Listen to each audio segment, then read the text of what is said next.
하나님의 말씀은 에스겔 45장 18절에서 25절입니다. 여호와께서 이같이 말씀하셨느니라. 첫째 달 초하룻날에 흠없는 수송아지 한 마리를 가져다가 성소를 정결하게 하되 제사장이 그 속죄제 희생제물의 피를 가져다가 성전 문설주와 제단 아래층 네 모퉁이와 안뜰 문설주에 바를 것이요 그달 7일에도 모든 과실범과 모르고 범죄한 자를 위하여 역시 그렇게 하여 성전을 속죄할지니라. 첫째 달 19날에는 유월절을 7일 동안 명절로 지키며 누룩 없는 떡을 먹을 것이라. 그날에 왕은 자기와 이 땅 모든 백성을 위하여 송아지 한 마리를 갖추어 속죄제를 드릴 것이요 또 명절 7일 동안에는 그가 나 여호와를 위하여 번제를 준비하되 곧 이레 동안에 매일 흠없는 수송아지 7마리와 순양 7마리이며 또 매일 순염소 한 마리를 갖추어 속죄제를 드릴 것이며 또 소제를 갖추되 수송아지 한 마리에는 밀가루 한 에바요 순양 한 마리에도 한 에바며 밀가루 한 에바에는 기름 한 흰씩이며 일곱째 달 15째 날에 7일 동안 명절을 지켜 속죄제와 번제며 그 밀가루와 기름을 드릴지니라. 오늘 우리에게 주신 하나님의 말씀입니다. 성도 여러분, 오늘도 하나님께서 새 날을 주셨습니다. 평안하고 행복한 날이 되시고 또 명절 이제 끝자락인데 행복하게 지내셨는지요? 오늘 하루 잘 마무리하셔서 또 이제 새로운 행복을 추억을 안고 각각 삶의 자리로 잘 돌아오실 수 있기를 바랍니다. 오늘 45장 말씀을 조금 분해해 보면 먼저 첫 번째 단락은 1절부터 8절인데 하나님께 속한 거룩한 땅, 거룩한 구역을 구별한 내용의 말씀이고요. 또 두 번째 단락은 9절부터 12절인데 지도자들에게 요구가 되는 정의로운 통치에 대해서 말씀을 주셨고 세 번째 13절부터 17절까지는 이스라엘 백성들이 이제 하나님께서 하나님의 대리자로 세운 통치자 왕이 있지 않습니까? 그 왕에게 예물을 바치라 하는 규정의 말씀이에요. 그리고 마지막 오늘 본문으로 읽은 18절부터 25절은 각종 절기에 드리는 제물에 관한 규례의 말씀, 이렇게 45장은 4개의 단락으로 구성이 되어 있습니다. 오늘은 마지막 단락 18절부터 25절 말씀을 가지고 생각해 보려고 하는데 앞에 단락 13절부터 17절이 공의를 행하여야 할 왕으로 세움받은 하나님의 대리자, 통치자죠. 그에게 드리는 예물을 소개했어요. 그런데 사람에게 드리는 예물도 온갖 정성을 다해서 정말 귀한 것으로 드리는데 그런데 하나님 앞에 드리는 예물은 어떤 마음으로 준비해야 할까요? 오늘 본문에서는 선민 이스라엘이 새해를 맞았을 때 이게 이제 18절부터 20절입니다. 그리고 또 유월절을 맞았을 때 이것은 21절부터 24절이고요. 그리고 장막절을 맞았을 때 29절입니다. 이렇게 새해를 맞았을 때, 유월절일 때, 장막절일 때 하나님께 드리는 제물에 관한 규례의 말씀이 지금 읽은 18절 이하의 말씀에 나오는 거예요. 여러분, 이스라엘 백성들이 지키는 절기는 하나님과의 관계성을 통해서 만들어진 거지요. 우리는 추석이라든지 설날이라든지 또는 단오라든지 한식이라든지 이런 그 절기가 만들어지는 것이 대부분 그 계절의 변화와 관계가 있지요. 날짜의 변형과 관계가 있어요. 그런데 이스라엘 백성들의 절기는 그런 기후의 변화, 계절의 변화 그런 차이가 아니라 하나님과의 관계성 때문에 만들어진 절기를 지키도록 되어 있습니다. 그래서 이스라엘 사람들이 성경에 등장하는 매 지키는 절기들을 보세요. 이스라엘 백성에 대한 하나님의 개입과 하나님의 도우심의 역사가 어떻게 이루어졌는지 그것을 기념하는 절기들이 형성돼 있지 않습니까? 당장 오늘 이 본문 속에 등장하는 3개의 절기만 봐도 그래요. 새해 신년절을 맞았을 때 하나님 임재의 상징인 성소를 정결하게 하는 절기예요. 신년절은 성소를 정결하게 하는 절기입니다.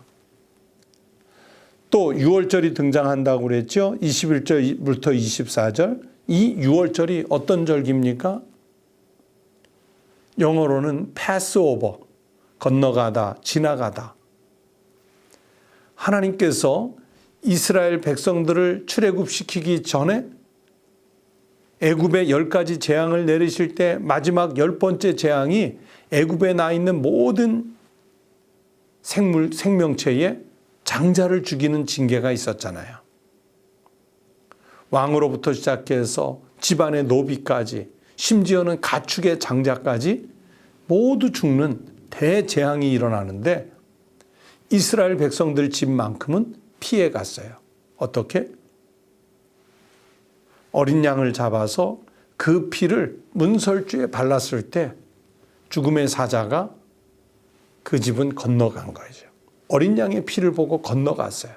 그래서 건너갔다, 지나갔다 해서 패스오버, 6월이 된 거예요. 또 초막절, 장막절. 이스라엘 백성들이 출애굽해서 40년 광야 생활하는 동안 고정된 건축물을 가지고 집 생활을 했을까요? 가축을 위해서 우리를 만들고 생활을 했을까요? 아니죠. 저들은 늘 장막, 즉 초막을 짓고 광야 생활을 버텨냈습니다. 그래서 이 장막, 초막이라고 하는 것은 이스라엘에게 있어서는 광야 생활의 상징인 거예요. 그 광야 생활을 하는 동안에 하나님이 양식을 먹여주시고 하나님이 물을 주시고 하나님이 길을 인도하시지 않습니까? 그래서 이스라엘 백성들이 절기를 지키는 이유는 뭐냐면 이스라엘을 지금까지 인도하시고 지금까지 지키신 하나님의 은총을 기억하는 거예요. 신년절을 통해, 6월절을 통해, 무교절을 통해, 장막절을 통해, 불임절을 통해 하나님이 자신들을 어떻게 지켜오셨는지 그 은총을 기억해내는 때가 절기입니다. 그리고 기억을 넘어서 그 하나님을, 그렇게 도우신 하나님을 더욱 신뢰하는, 다짐을 하는 때가 이 절기인 거예요. 그래서 이스라엘 백성들에게 절기라고 하는 것은 단순한 명절이 아니에요. 과거의 추억이 아니라 하나님의 은혜를 현재화, 과거에 임재하셨던 그 하나님의 은혜가 지금도 나와 함께 하신다는 그 현재화를 하는 것이죠. 하나님이 구체적으로 임재하셨던 은혜를 오늘 나의 삶에서도 구체화시키는 거예요. 이스라엘이 하나님께 이런 절기들을 지키면서 자신들의 정체성을 확인하죠. 6월절에 자신들을 건져내 주신 하나님, 사막 광야에서 살면서도 하나님의 백성이기 때문에 지켜주셨던 하나님, 이런 과정들을 통해서 우리가 진짜 선민이구나, 우리가 진짜 하나님의 백성이구나 하는 이 거룩한 정체성을 다시 이 절기를 지키면서 확인하는 거지요. 그리고 이스라엘 백성들이 이런 절기를 맞을 때마다 제물을 드려요. 왜 제물을 드리는가? 세상의 모든 제사는 제물이 있어야 되니까 마음은 없어도 형식적으로라도 드리는 것일까요? 아닙니다. 그 하나님의 은총을 기억하기 때문에 마음을 다해서, 정성을 다해서 하나님 은혜에 감사함으로 이 절기의 예물을 드리는 것이지요. 시편 50편 23절에 성경이 이렇게 말씀합니다. 감사로 제사를 드리는 자가 나를 영화롭게 하나니 그의 행위를 옳게 하는 자에게 내가 하나님의 구원을 보이리라. 이 절기를 통해서 하나님께 감사해요. 그 하나님께 대한 감사는 하나님께 영광을 돌리는 감사인 거예요.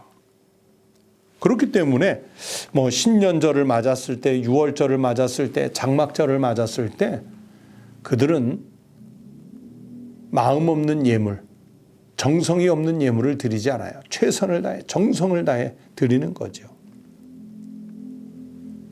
말씀드렸던 대로 13절부터 17절에 왕에게 드리는 예물도 규정해서 정성을 다해서 드렸는데 하물며 하나님께 드리는 예물이야 오죽 정성을 바치지 않았겠습니까?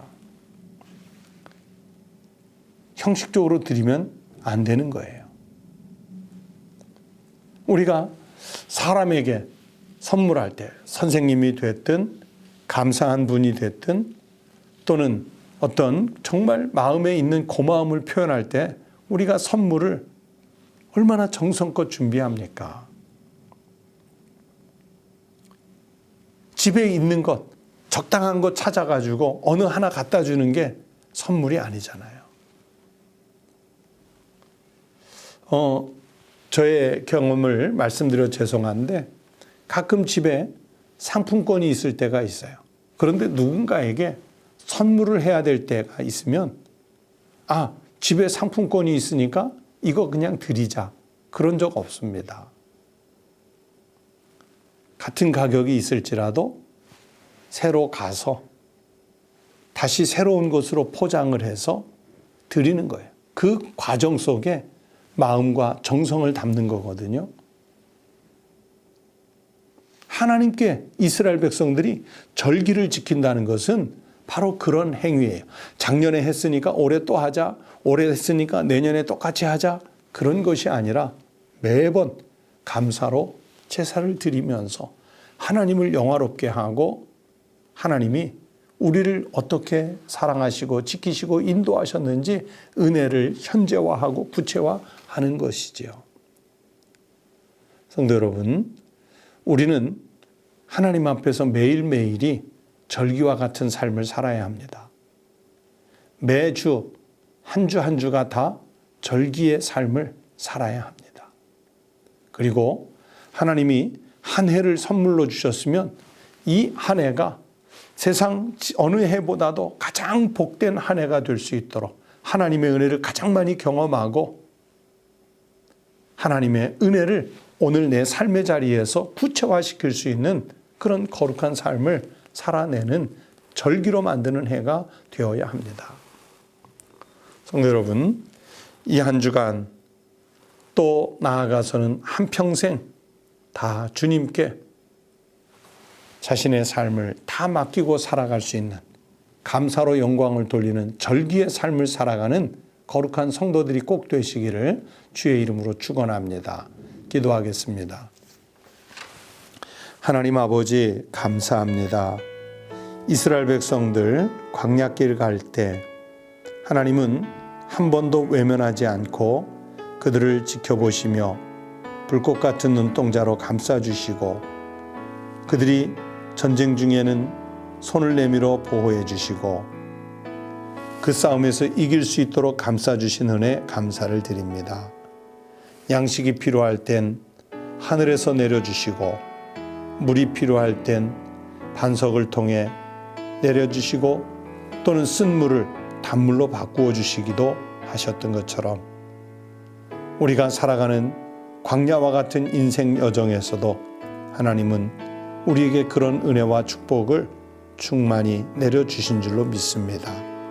하나님, 절기를 기억하여 하나님께 영광을 돌렸던 이스라엘 백성들처럼 우리가 매일의 삶 속에서 절기를 지키게 하시고 매주의 생활 속에서 또 매해의 삶 속에서 하나님이 우리를 얼마나 사랑하시는지 우리에게 채우신 그런 축복을 기억하며 살아가게 해 주시옵소서. 지난 한 주간 설 명절 가운데서도 우리를 지켜주신 은혜 감사하고 오고 감을 인도해 주신 은혜 감사하고 가족들의 평안을 피차의 안부름으로 확인할 수 있는 기쁨을 주셨으니 감사합니다. 하나님, 우리 가정과 가문을 축복하소서. 내일은 거룩한 주일입니다. 우리 교회 예배가 회복되게 하시고 더 나아가 한국교회가 하나님 앞에 드리는 예배가 감사로 회복되는 축복이 있게 하여 주시옵소서. 오늘 하루의 일과도 주님께 의지하며 예수님 이름으로 간절히 기도드리옵나이다. 아멘. 함께 기도하시겠습니다. 오늘 첫 번째 기도 제목은 들으신 성경 말씀을 생각하시면서 오늘까지 지키시고 보호하신 하나님 은혜에 감사하는 신앙이 되도록 기도하십시다. 두 번째는 코로나19로 인해서 형용할 수 없는 고통에 빠져 있는 우리의 이웃들이 있습니다. 우리가 그들을 위해서 기도해야 합니다. 끝으로 세 번째는 내일 주일인데요. 주일 예배가 은혜롭게 드려지고 한시 바삐 성전의 예배가 다 회복될 수 있도록 위해서 기도해 주시기 바랍니다. 다 함께 기도드리겠습니다.